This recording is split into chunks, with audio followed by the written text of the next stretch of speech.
Hey everyone, Bernardo here. Do you think evidence can change belief? Recently I was talking about sustained behavior change and types of commitment devices that can be used for this purpose. This week I'll be focusing on motivation and influence. Most of the times when trying to change behavior, we try to scare ourselves into changing, and this is true for a range of marketing campaigns out there.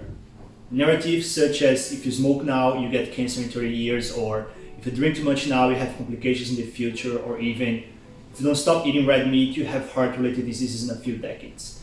This is often seen in public policies to reduce the smoke rate, obesity, heart diseases, car accidents, etc. It happens that this logic doesn't really influence in our decision-making process. It is a common misconception that fear translates into action. Humans are wired to fight or flight. This is an evolutionary trait that all of us inherit. It is the metaphorical lion in the savannah scenario. When fighting, we tend to justify our actions to ourselves.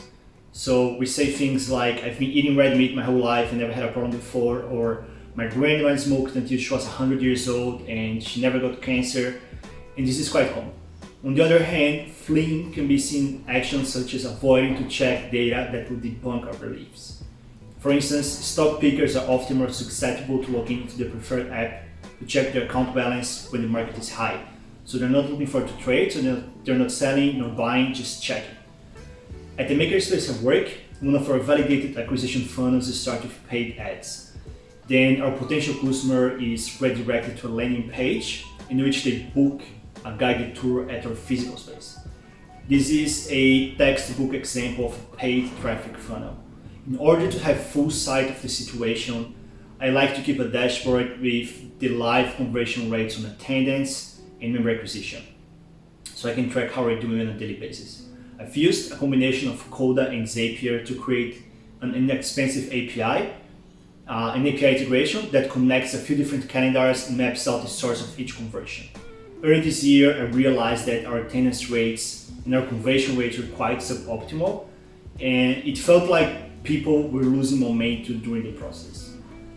Based on Tally Sherwood's research and work on motivation and influence, I decided to focus my efforts on improving our nurture sequence. I started by setting up a sequence with MailChimp, in which each step of the funnel would trigger an integration to retarget this potential customer with messages that were heavily based on Tally's research.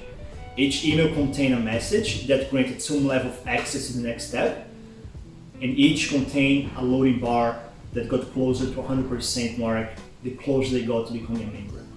These were heavily based on Tally's work around the three principles that drive habit change: social incentives, immediate reward, and progress monitoring.